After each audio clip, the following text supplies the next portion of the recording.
네, 오늘 말씀은 에베소서 5장 18절입니다. 에베소서 5장 18절 말씀 함께 보겠습니다. 주제가 나온다고 갑자기 술렁술렁하는 분위기가 있는데, 에베소서 5장 18절 말씀 함께 보겠습니다.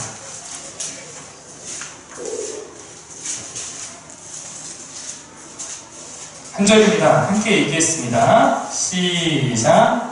술 취하지 말라. 우리는 방탕한 것이니 오직 성령으로 충만함을 받으라. 네.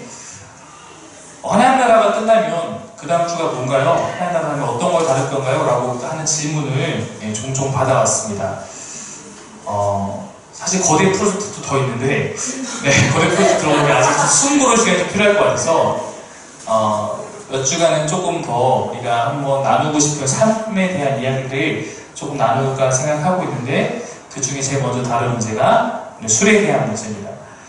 저는 제가 사역하는 교회에서 항상 한 번씩은 술에 대한 설교를 해왔습니다. 예수교대한 성결교회, 저희 교회가 속한 교단이고 제가 또 공부한 터전이기도 합니다. 그 예수교대한 성결교회의 그런 신학적 학풍은 굉장히 보수적인 곳에 속합니다. 그래서 저 또한 술이나 그 외의 문제들에 대해서 몇 가지 부분에 대해서는 조금은 경계하는 입장을 많이 갖는 편입니다. 제가 해왔던 술에 대한 설교도 그러한 분위기와 다르지 않았습니다. 하지만 오늘은 지금까지와 조금 다른 시각에서 이 문제를 여러분과 함께 다뤄보고 싶습니다. 우선 한번 질문을 같이 해볼 필요가 있습니다. 술이 정말 죄일까? 술은 죄일까? 술 마시는 것은 죄일까? 사실 저에게 술이 뭐가 그렇게 큰 고민이겠습니까? 저는 목사로 살고 있고 누가 저에게 술을 권하지도 않고, 술에 대한 고민을 제가 갖게 된 것은 제 스스로의 고민이 아니라 제가 사역을 해오면서 제 주변의 사람들 때문에 함께 고민하게 된 문제였습니다. 저는 제가 부교육자 생활을 한 9년 정도 했던 것 같을 텐데 주로 중고등부와 청년부 사역을 해왔습니다. 한참 술에 대한 문제를 고민할 때입니다. 어른들은 사실 잘 고민하지도 않습니다. 이미 자신이 먹을지 안 먹을지 본인이 다 결정하고 있습니다. 마시거나 혹은 안 마시거나. 그 갈림길에서 고민하는 중고등학생들 고민하면 좀 문제가 있는 건데 고민을 많이 합니다. 그리고 청년들, 이들이 어떻게 보면 제 사역의 주된 대상이었습니다. 어쩌면 이곳에 있는 몇몇 사람들도 마찬가지입니다. 일반적으로 교회에서 술 마시는 것을 죄악시하는 건 사실입니다. 술뿐 아니라 담배의 문제나 그 외 여러 가지 문제들도 마찬가지입니다. 적어도 저는 대놓고 이것을 마시라, 이것을 해라 라고 허용하는 교회를 보지는 못했습니다. 술, 담배, 제사 등의 문제로부터 자유하고 싶어서 교회와 성당 가운데 성당을 택하는 사람들도 있다고 합니다. 왜냐하면 성당에서는 그런 것을 터치하지 않기 때문입니다. 우리가 고민해볼 문제, 술은 죄악인가? 술 자체가 잘못된 것인가, 나쁜 것인가? 라고 묻는다면 저는 술 자체는 나쁘지 않다라고 생각합니다. 저는 지금도 술을 조금씩 의도치 않게 먹고 있습니다. 제가 오늘 한번 확인해 봤습니다. 저희 교회 냉장고 안에 술이 하나 있습니다. 청하라고 합니다. 저희 집에서도 마찬가지로 저희 목사의 집이 하나 있지만 저희 집에도 항상 술이 있습니다. 마찬가지 제품입니다. 저희 아내는 고기를 재일 때면 항상 술을 넣어서 고기를 재입니다. 저희 교회 음식도 마찬가지입니다. 저희 아내가 음식을 할 때 적어도 항상 술을 넣습니다. 고기를 먹을 땐. 그럼 저희가 함께 술을 먹었으니 회개를 해야 합니까? 저는 그렇지 않다라고 생각합니다.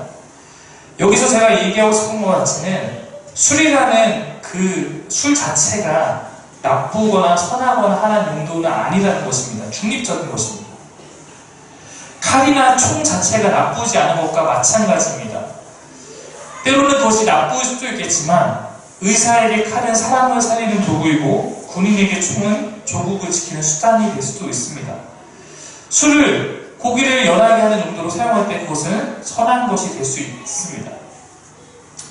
성경에 보면 이런 관점과 비슷한 표현들도 있습니다. 디모데전서 말씀 함께 같이 보겠습니다. 같이 한번 읽어볼까요? 시작! 이제부터는 물만 마시지 말고 내 의장과 자주 나는 병을 위하여는 포도주를 조금씩 쓰라. 우리 사도 바울 선생님께서 야, 너 위장병 있잖아. 거기 포도주가 좋대. 포도주 조금씩 써. 라고 하는 그런 내용입니다. 우리가 술을 어떻게 바라보고 어떻게 사용하느냐가 중요합니다. 어떤 마음으로 그것을 대하느냐가 더 중요하다는 것입니다. 여러분도 아시다시피 성경에는 담배에 대한 표현은 없습니다. 왜냐하면 당시에 담배가 없었기 때문입니다. 하지만 술에 관해서는 여러 가지 구절들을 찾아볼 수 있습니다. 그 중에 몇몇 구절은 자칫 술을 마시는 교인들이 더 잘 알고 있습니다. 아까 봤던 에베소 5장 18절 대표적입니다. 술 취하지 말라 이는 방탕한 것이니 오직 성령으로 충만하여 하느라. 이것을 왜 잘 아냐면 보통 술자리에서 종교의 문제로 나는 술을 마시지 않겠다라고 할 때 다른 교인이 설득할 때 주로 사용하는 본문입니다. 그냥 술을 성경에 마시지 말라고 한 게 아니라 취하지 말라고 했으니까 취하지 않을 정도로 마셔도 돼 라는 논리를 필 때 사용하는 본문입니다. 하지만 성경이 단순히 취하지 않으면 된다라는 말씀을 하고 있는가, 여기서 말하는 게 그 기준을 말하고 있는 것인가 했을 때 사실 이 말씀은 술을 마시되 취하지 않을 정도로 마시라고 말하는 본문은 아니라는 것을 아마 여러분도 아실 것입니다. 그리고 술 마시는 것 자체에 대해서, 술 자체에 대해서도 부정적인 여러 본문들도 존재합니다. 대표적인 것이 잠언의 말씀입니다. 같이 한번 읽어보겠습니다. 재앙이 네게 있느뇨, 근심이 네게 있느뇨, 분쟁이 네게 있느뇨, 원망이 네게 있느뇨, 까다로운 상처가 네게 있느뇨, 붉은 눈이 네게 있느뇨, 술에 잠긴 자에게 있고 혼합한 술을 구하러 다니는 자에게 있느니라. 포도주는 붉고 잔에서 번쩍이며 순하게 내려가나니 너는 그것을 보지도 말지어다. 이게 무슨 얘기냐면 재앙, 근심, 분쟁, 원망 이런 것들이 다 술로부터 나온다. 까다로운 상처 왜 생길까요? 술로부터 나온다. 붉은 눈 왜 생기냐? 술로부터 나온다. 술을 잠긴 자에게 그런 것이 나타나고 혼합한 술을 구하러 다니는 자에게 나타난다. 포도주를 너는 쳐다보지도 말라 라고 말하는 부분도 있음을 여러분 기억해 주십시오. 성경에서 술을 허용하며 술을 취하지 않을 정도로만 마시는 것은, 허용한다는 것은 결코 성경 전체의 입장에 올바르지 않습니다. 이렇게 부정적으로 금기시하는 본문들도 있습니다.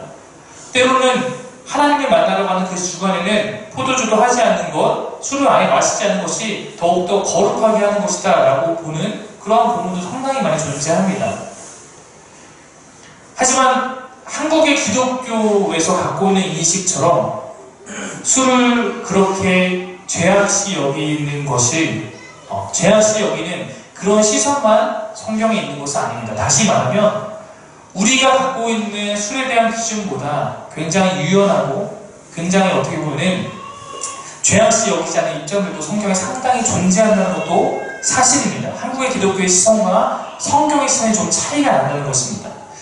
누가복음 7장 34절을 한번 보겠습니다. 인자에 와서 먹고 마시면 너희 말이 보라, 먹기를 탐하고 포도주를 즐기는 사람이요 세리와 죄인의 친구로다 하니. 이 말씀 누가 하신 거냐면 예수님께서 하신 겁니다.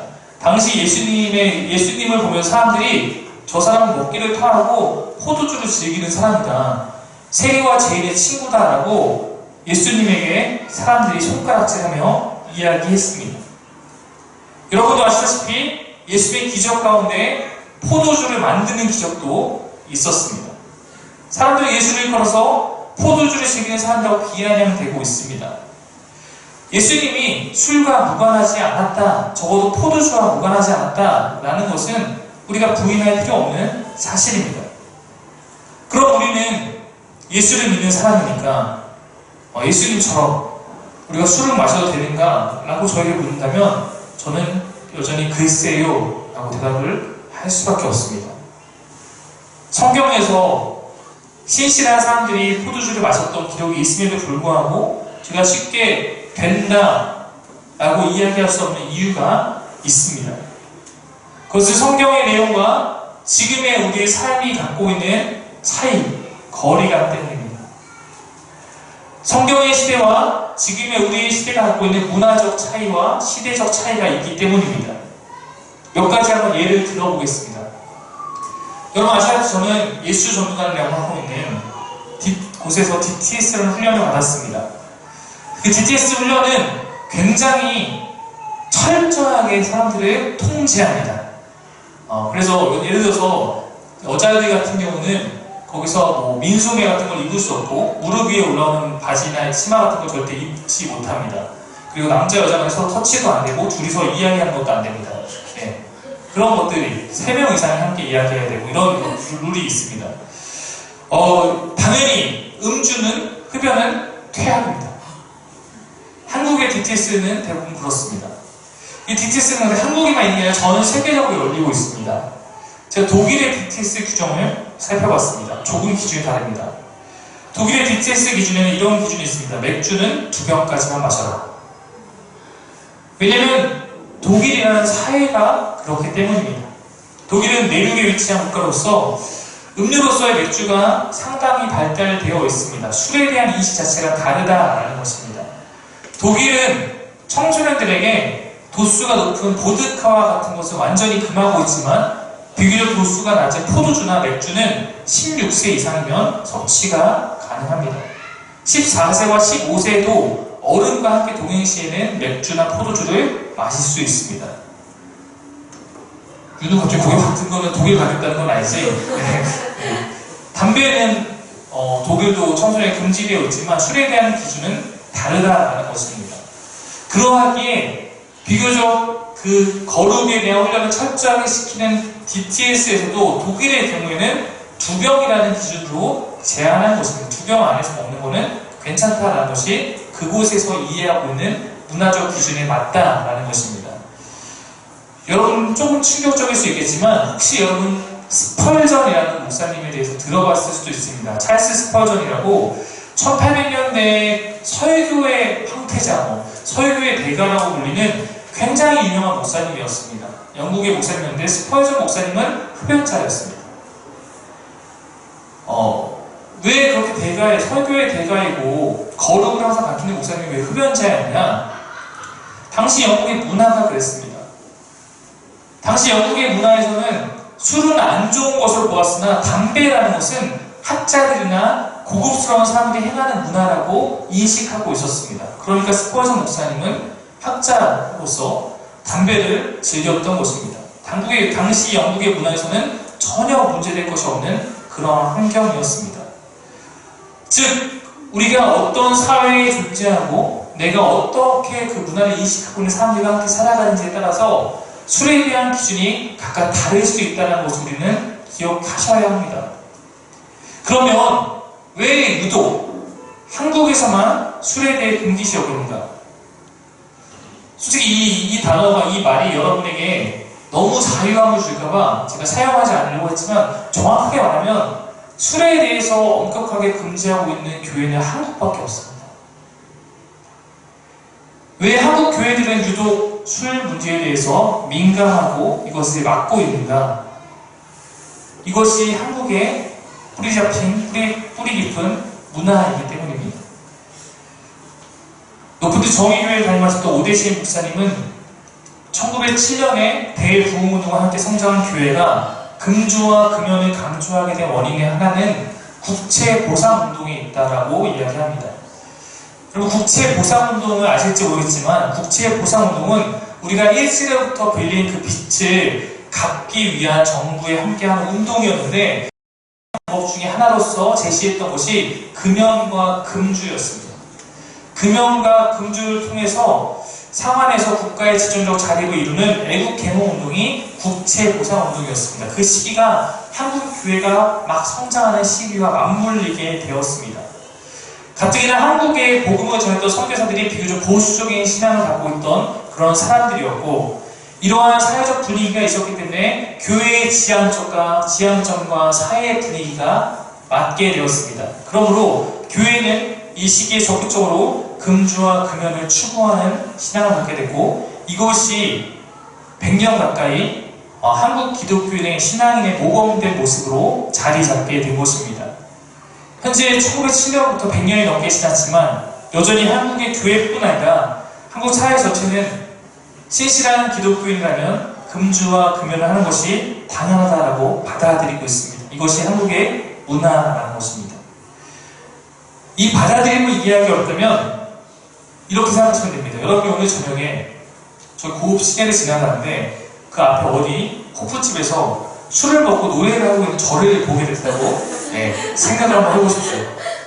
제가 밖에 노상에 나와서 치킨 한 마리 시켜놓고 맥주를 부르면서 열심히 찬송가를 부르고 있습니다. 그럼 어떤 생각이 드시겠습니까?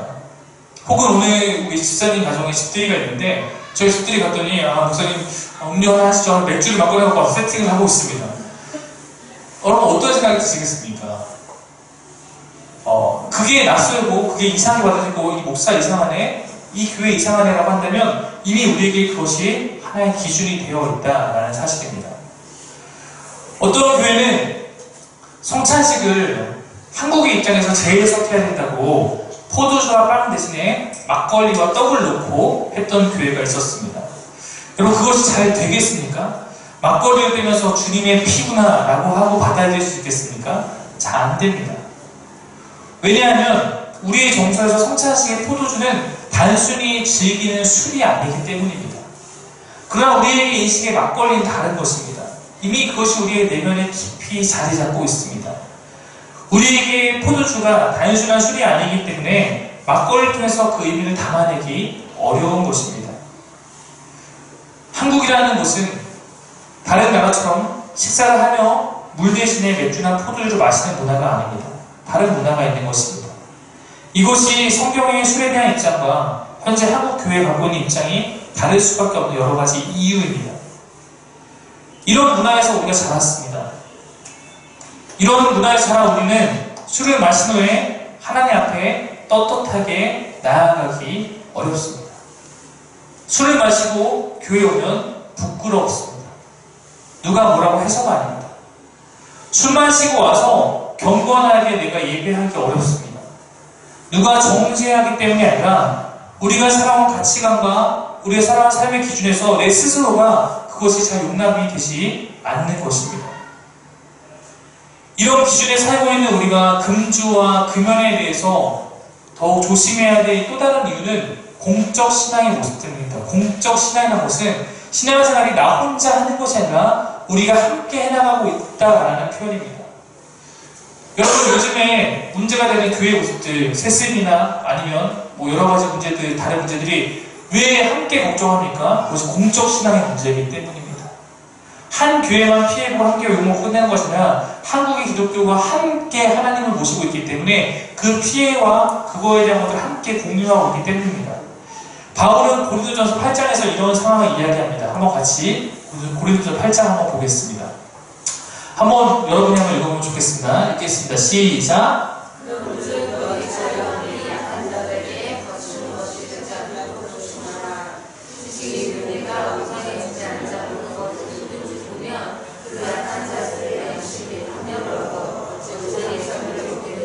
네, 잠시만 여기서 끊겠습니다. 앞에 너희 자유함, 너희가 생각하는 나 이렇게 해도 괜찮아, 신앙에는 자유해, 내 신앙에 문제가 없어 라고 할지라도 그런 자유함이 혹시 주변에 있는 약한 자들에게 거치는 것, 약한 자들에게 상처를 주거나 약한 자들의 시험에 들게 하는 행동이 되지 않도록 조심하라는 것입니다. 지식이 있는 너희가, 예를 들어서 제가 여러분 가르치는 자로서 여러분의 리더로서 있는데 제가 만약에 우상의 집에서 나오는 음식을 먹게 되면, 먹는 것을 누군가 보게 되면 그걸 통해서 어떤 사람도 이거 먹어도 되는구나 라고 하고 먹지 않겠느냐. 아까 제가 술에 대한 문제 얘기한 거 비슷한 입장입니다. 다음 구절 봅시다. 읽겠습니다. 시작. 그러면 우리 스스로 그 약한 자가 멸망하나니 그는 그 속에서 위하여 죽으신 형제라. 이것을 사에게 죄를 지어 그 약한 양심을 상하게 하는 것이 그리스도에게 죄를 짓는 것이니라. 다음 절이요. 그러므로 만일 스스로이 내 형제를 실족하면 나는 영원히 고기를 먹지 아니하며 내 형제를 실족하지 아니하리라. 네, 이거는 술과 담배에 대한 문제뿐만 아니라 여러분이 한 번씩 항상 삶 가운데 기억하셔야 될 기준입니다. 이렇습니다. 바울이 한 얘기 뭐냐면 우상숭배의 당시에 우상숭배라면 거기 우상에게도 제물을 드립니다. 그 제물로 사용된 고기가 있습니다. 이 고기가 다시 시장에 유통됩니다. 그러면 이거는 우상의 제물에 사용되었던 고기인데 이 고기와 일반 고기가 있는데 학자들마다 두 가지, 전혀 다른 두 가지 의견이, 하나는 이 고기가 너무 질이 좋기 때문에 사람들이 먹고 싶어 했다라는 의견이 있고, 하나는 한번 섰던 거기 때문에 가격이 낮아서 먹고 싶어 했다. 어쨌든 사람들이 이거를 선택하고 싶은 그런 기독교인일지라도, 예를 들어서 우리가 두 가지 고기가 있는데 이게 뭔가 어떤 이유로 더 사고 싶은 메리트가 있는 상품인 것입니다. 그런데 기독교인들한테 이게 그래도 우상의 제물에 바쳤던 건데 이거 먹어도 되나? 라는 질문을 바울에게 하게 된 것입니다. 그때 바울이 이렇게 얘기하는 거예요. 바울은 나는 솔직히 말하면 내 신앙으로서는 이방에게 우상 자체가 난 믿지 않기 때문에, 우상의 그 신적 능력이 있다고 생각하지 않기 때문에 우상에게 바쳤다 하더라도 나는 이거 먹는데 뭔가 거리낌이 없다라고 난 생각한다. 이거 자체가 그냥 고기일 뿐이다. 그러나 만약 내가 이 고기를 먹은 말미암아서 이걸로 인해서 다른 사람에게 피해가, 다른 사람 신앙에 피해가 되는 행동이 있다면, 이것이 내 연약한 자들에게 걸림돌이 된다면 나는 먹을 수 있음에도 불구하고 그 먹을 수 있는 권리를 내려놓고 평생 이 고기를 먹지 않는 삶을 살아야 한다고 생각한다, 먹지 않겠다라고 말을 하고 있는 것입니다. 여기서 매우 중요한 원리가 제시되고 있는 것입니다. 아까의 예처럼 오늘 밤 어느 호프집 옆에서 술을 마시고 있는 저를 여러분이 보았습니다. 아마 그 모습을 본다면 여러분은 갈등에 빠질 것입니다. 혹자는 목사님이 먹었으니 나도 먹어도 되나 보다 라고 하는 자유함을 누릴 수 있을 것이고, 아마 대부분의 사람들은 시험에 빠질 것입니다. 그 다음부터 저의 설교나 저의 행동이나 말은 다 거짓말처럼 느껴질 것입니다. 저를 만나고 제가 우리 교회에 어떤 사람을 만나더라도 이 사람 이렇게 하면서 뭔가 시험을 들 여지를 줄 수 있다라는 것입니다. 만약 그렇게 된다면 우리는 그것이 곧 그리스도께 죄를 짓는 행동이 될 수 있다라는 것입니다. 이것이 중요합니다. 이것이 그리고 참 어렵습니다. 아시다시피 한국의 문화에서 교회에 다니면 술을 마시지 않는 것이 우리 사회의 문화이고 관습이고 원칙이라는 것을 우리 교회에 다니는 사람뿐만 아니라 대부분의 사람 다 알고 있습니다. 교회 다니면서 술 마셔도 돼? 너 교회 열심히 다니잖아. 너 청년부부 회장이잖아. 다 교회 집사라면서 술 마셔도 돼? 이런 기준들은 모든 사람에게 적용되고 있다는 것이 우리가 고민해야 될 지점입니다. 여러분이 입으로써 아무리 전도를 열심히 하고 복음을 전하는 삶을 살고자 해도 내가 그런 모습을 보이면서 상대방을 전도하는 것은 결코 쉽지 않은 문제가 될 수 있기 때문입니다. 술 취하고 담배 피는 모습을 전도 대상자에게 보이고 있다면 그가 여러분을 따라 교회에 나올 확률은 적을 것입니다. 혹시 만약에 나온다 할지라도 그것은 전인적인 하나님의 은혜이지 여러분의 행위가, 여러분의 삶이 남들과 다르기 때문은 아닐 것입니다. 초대교회에서 직분제를 세울 때 어떤 사람을 세웠는지 성경 기준을 여러 번 제시하고 있습니다. 디모데전서의 말씀 한번 보겠습니다. 술을 즐기지 아니하며 난폭하지 아니하고 너그러움을 다투지 아니하며 돈을 사랑하지 아니하며 이런 사람을 세워라. 3장 8절을 보겠습니다. 집사들은 신중하며 한 입으로 두말하지 않으며 술에 탐닉하지 않으며 부정한 이득을 탐내지 않으며, 집사의 기준은 이런 여러 가지 제시하고 이것뿐만 이제 이 좌우로 여러 가지 제시하고 있습니다. 디도서 말씀 보겠습니다. 감독은 굳이 해석하면 장로쯤으로 해석하면 좋겠습니다. 감독은 하나님 청지로서 흠잡을 데가 없으며 자기 볼대로 하지 않으며 쉽게 성내지 않으며 술을 즐기지 아니하며 라고 하고 있습니다. 그리고 교회 여인들에게 권면하는 말씀이 있습니다. 굳이 해석하자면 아마 권사님들, 여자 집사님들 해당하지 않을까 생각합니다. 이와 같이 나이 많은 여자들도 행실이 거룩하고 헐뜯지 아니하고 과도한 술의 노예가 되지 아니하고 라고 가르치고 있습니다. 어떤 직분이든지 술에 대한 문제를 다루고 있다는 사실은 우리가 이것이 초대교회에서도 결코 무시된 문제는 아니었다는 것을 알 수 있습니다.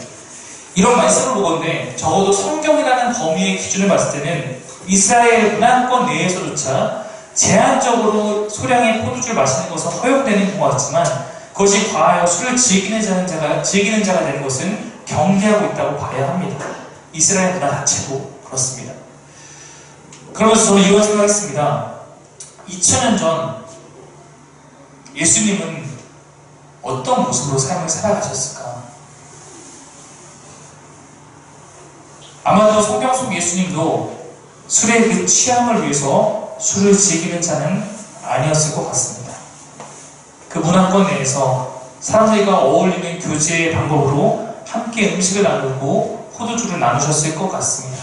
세리와 죄인들과 함께 교제하는 수단으로. 아마도 그분은 자신이 참여한 그 잔치를 망치지 않고자 하는 주인을 돕기 위해서 물을 포도주로 바꾸어 주셨을 것입니다. 그분에게 포도주란 것은 아마도 그런 것이 아니었을까 생각해 봅니다.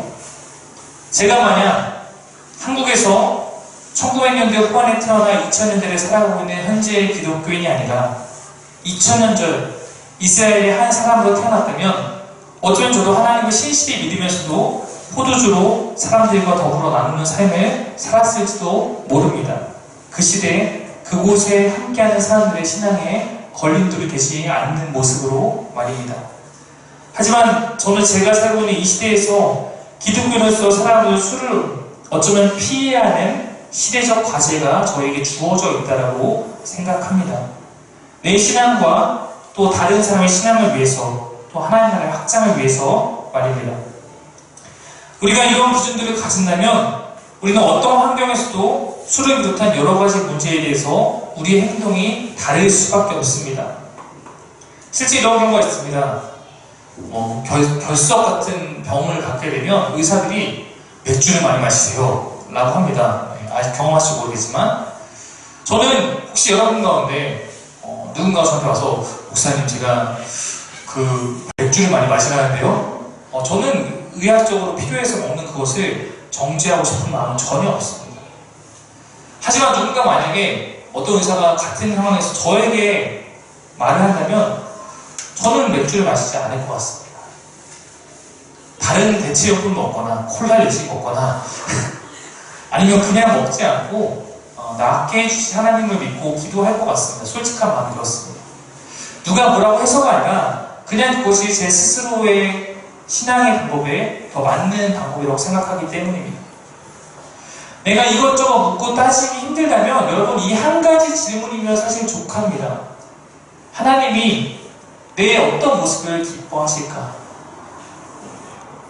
술에 대한 어떤 신학적 입장, 어떤 문화적 입장 다 떠나서 하나님이 나에게 가장 바라시는 모습은 무엇일까?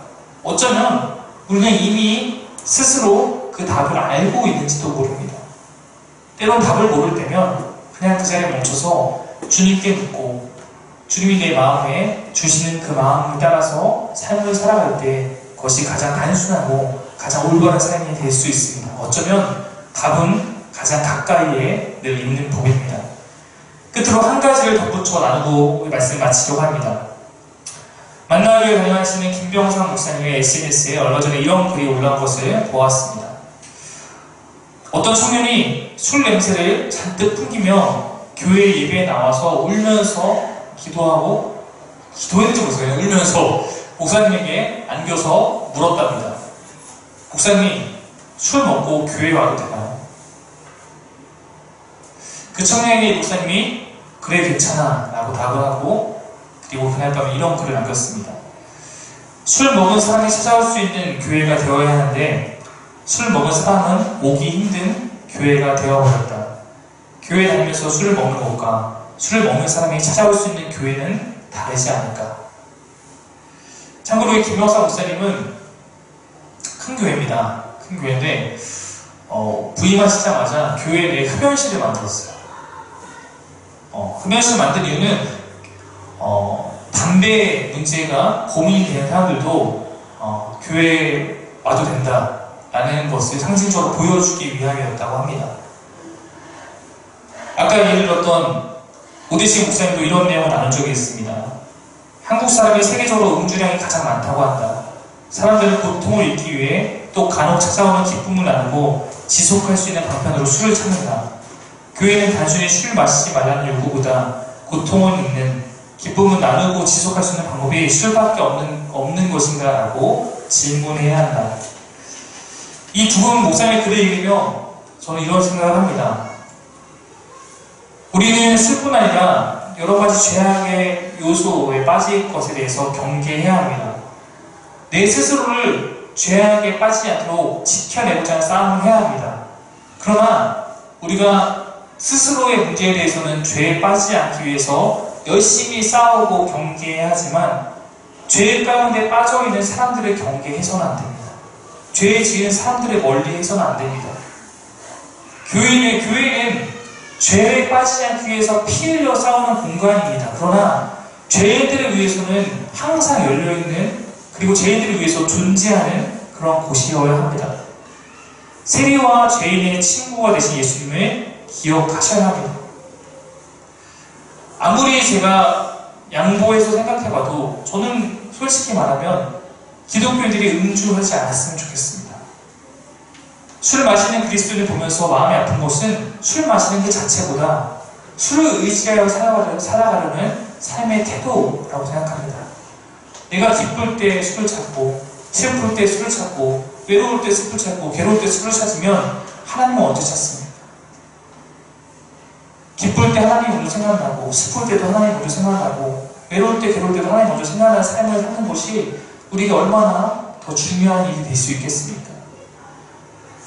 내가 슬플 때 교회에 있는 형제자매들을 만나서 위로하고 함께 예배하며 그것을 이겨내고, 이것이 우리 공동체 내 우리의 속한 모든 사람에게 있기를 간절히 바랍니다.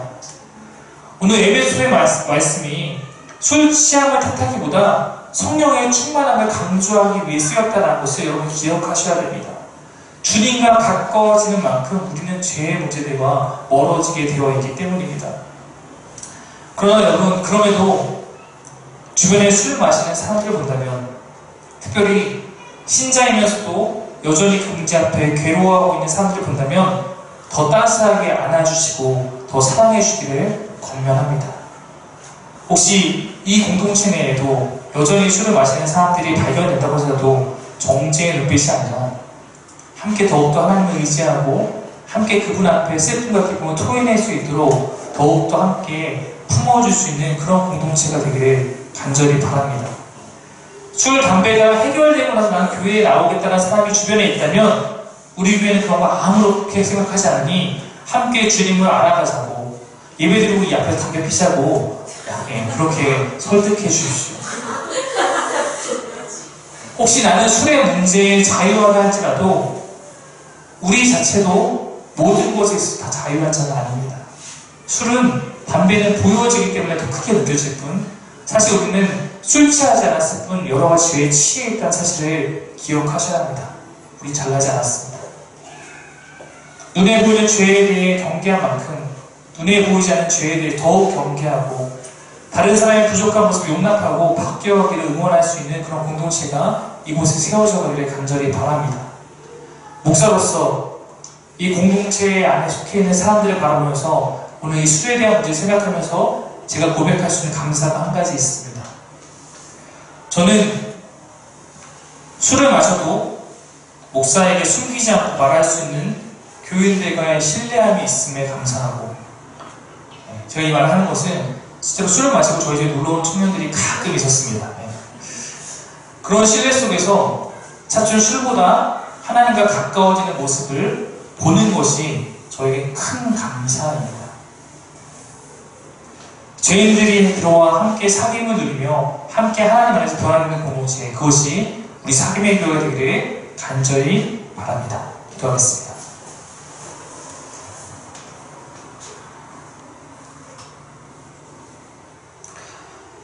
기독교인으로서 우리가 주어진 시대에 어떻게 살아가야 할 것인가 하나하나 따지다 보면 우리가 마주하는 여러 가지 질문들과 마주하게 된 현실적 고민들이 있을 때가 있습니다. 주님, 우리가 분명히 죄에 대해서 싸우고 이겨내야 하는데 때로 넘어지고 나약해지는 나를 발견할 때도 있습니다. 하나님, 더욱더 하나님을 의지하고 성령의 충만함에 힘입어 내가 죄를 이길 수 있는 자가 될 수 있도록 주님 나를 붙들어 주옵소서. 그리고 또 하나, 내가 다른 사람의 죄에 대하여서도 다른 사람의 부족한 모습에 대하여서도 내 죄에 대해서는 싸우지만 오히려 다른 사람의 죄에 대해서는 용납해주고 그를 위해서 응원해주고 기도해줄 수 있는 그런 마음을 가진 자가 되기를 다시 한번 기도합니다. 우리는 더욱더 거룩한 공동체가 되어야겠지만 우리 공동체가 거룩한 사람들만 찾아오는 공동체가 아니라 우리 악하고 병든 자에게 더욱더 열려있는 공동체가 될 수 있도록 주여 인도하여 주옵소서. 어떤 사람이든지 이곳에 나와서 이곳에서 함께 교제함으로 그 사귐 안에서 주를 닮아갈 수 있는 그런 모습이 될 수 있도록 주여 우리를 사용하여 주옵소서. 감사드리며 예수님의 이름으로 기도드립니다. 아멘.